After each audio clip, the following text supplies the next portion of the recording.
What's up guys, welcome to a full camera test comparison between the new Galaxy S26 Ultra versus the iPhone 17 Pro Max. As you guys can see, I've got both phones in hand. We're currently shooting in 4K 60 FPS out of the main 1x lens. And this camera test will be doing everything that you can imagine, from main to ultra wide to zoom to nighttime, daytime, all kinds of testing.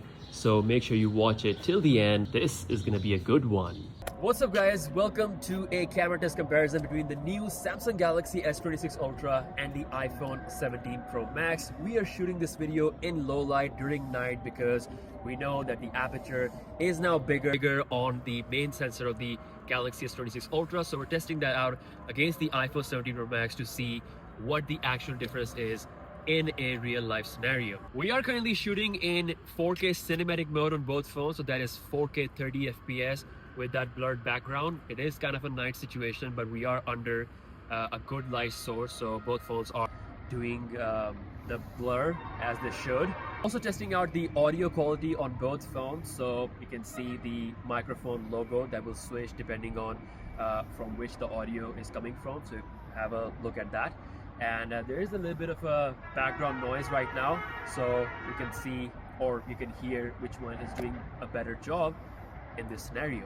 So now we're shooting in 4K 30 FPS using the 1x lens on both of these two phones.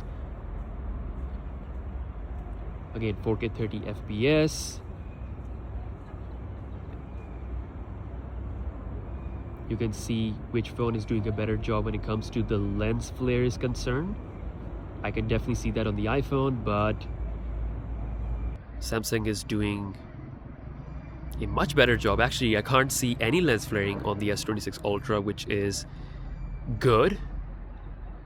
Now I'm gonna pan on the left hand side where we have less light, so it's gonna get more challenging for these devices.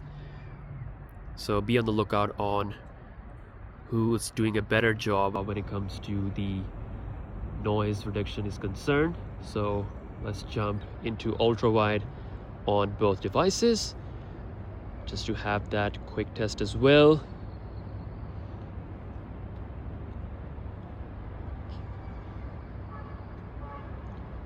And let's switch back to the 1x lens. We're still in 4K 30 FPS. Now what I'm gonna do is I'm gonna zoom in to the 5x on the Galaxy S26 Ultra and 4x on the iPhone 17 Pro Max. So now I'm gonna jump to 10x on the S26 Ultra and about 10x on the iPhone as well. Samsung has increased the aperture on the zoom lens as well to f2.8, so should be a little bit brighter and better at noise reduction as well. Let's do another zoom test on this human subject. So 5x on the S26 Ultra and 4x on the the iPhone 17 Pro Max. So again, this is the zoom levels on both phones. So now 10x on both devices. Let me know which one is looking better in terms of handling the noise as well as the skin tone or the overall look of the video, colors, everything. And now I have switched to the 4K 30 FPS front camera recording on both phones. We are again under this street light, but I'm gonna walk and test out the performance in a slightly darker scenario. So we do have the square selfie sensor on the iPhone 17 Pro Max, so I can actually switch to the horizontal mode without changing my hand position, while we're still having the standard front camera on the S26 Ultra. And now we have switched to the cinematic mode using the front camera or portrait video mode on the S26 Ultra. So on the iPhone it says more light required. As usual, it doesn't work if it doesn't have the light, while on the Samsung it is still clearly working, which is great. But if I step into good lighting, then obviously Apple picks it up as well. Let me know which one you think is doing a better job when it comes to skin tones as well as the detail is concerned, and of course the noise in this scenario.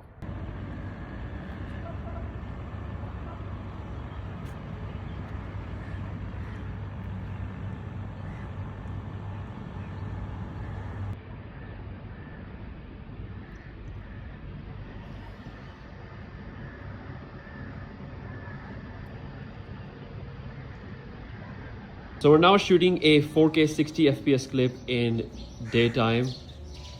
This is again from the 1x lens on both phones. You guys can tell how they are managing the colors as well as the dynamic range in this sunny day. We also have a cat right here. She is just chilling. Let's quickly jump into ultra wide angle lens on both phones. Lens switching is really smooth on both devices, so that's great.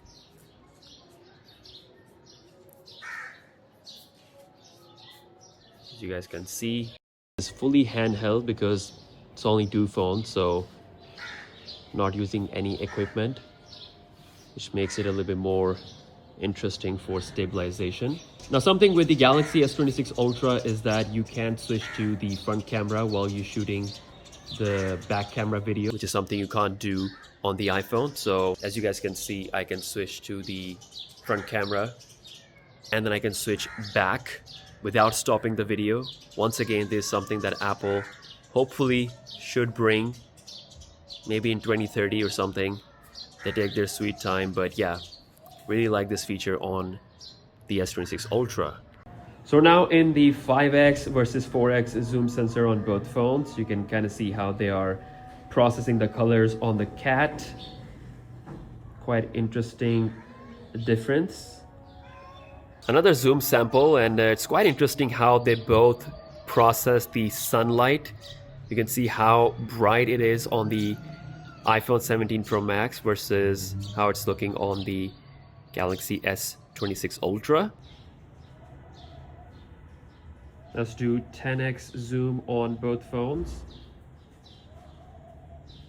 Getting a little bit up close. Once again, we are in 4K 60 FPS mode. So now we're doing a quick 4K 30 FPS daytime cinematic mode versus portrait mode comparison. And again, you can kind of see how they are processing skin tones with the sunlight and how the blur is looking. We can obviously punch in a little bit to 2x on both devices and even go all the way to 3x. So you can kind of see how the detail is looking even with the cropping. So now we are shooting in 4K 60 FPS using the front camera on both of these two phones. There's a lot of sunlight coming from my left. I had to wear sunglasses because the sunlight is quite strong. How they're processing this tough situation in 4K 60. So now we're shooting in 4K 30 FPS cinematic mode on both phones, or portrait video mode on both phones. You can see how they are doing the blur in the background. Sadly, no 4K 60 yet on either of these two devices, but 4K 30 should be good enough.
So here are my thoughts on the camera test. Right off the bat, I'm gonna say Samsung is absolutely killing it when it comes to portrait mode photos in low light situation. I mean, just look at this 5x result we have. I don't know why Apple did this, and I know they can easily bring it back, but night portraits are absent on the iPhone 17 Pro Max, which is why they look pretty noisy compared to the night portraits out of the S26 Ultra. While on the topic of portraits, the 5x lens in daytime on both phones is absolutely phenomenal. I mean, just look at the hair strands, how it's able to get everything in focus. Considering how good this is, I definitely have to say the 3x lens on the S26 Ultra is pretty useless. Like, you genuinely don't get the accurate blur or get the best details. So yeah, I think Samsung should just remove the 3x lens and save cost and maybe give us bigger battery or something. Now, one thing I want to mention is that despite having the 24 megapixel mode when you turn it on, it doesn't apply to the portrait mode photos. So only iPhone can take 24 megapixel portraits.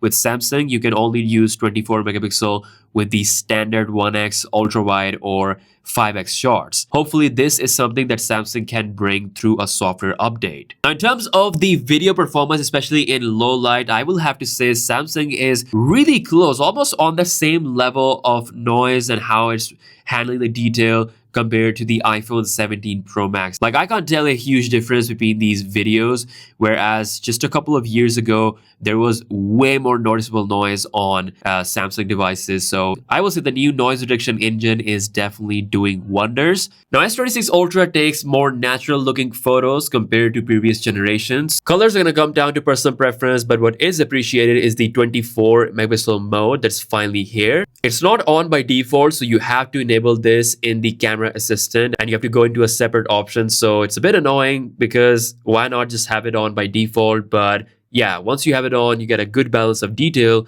and dynamic range. Hopefully they can bring this to portrait mode photos as well with a future update. Now, if you want to take videos in the absolute highest quality possible with almost no loss of quality, then you have to shoot in the APP codec. You can also combine log with this and then color grade later, or use 4 built-in LUTs on the phone itself, which also works pretty good. Video file size are gonna be absolutely massive, so you need external storage for this ideally. This is basically Samsung's answer to the ProRes video recording on the iPhone 17 Pro Max. Also, when it comes to front camera, 17 Pro Max is still the king thanks to that square selfie sensor, which is not only wider but also has better resolution. So you're gonna get a little bit more detail. I'm definitely gonna give that one to Apple, but overall, Samsung has done some meaningful fine-tuning to the camera experience, especially with the main and the 5x telephoto lens. Plus, the noise reduction in the low-light video performance has definitely improved. Let me know your thoughts in the comment section below. With that being said, I'll catch you guys in the next one. Peace out.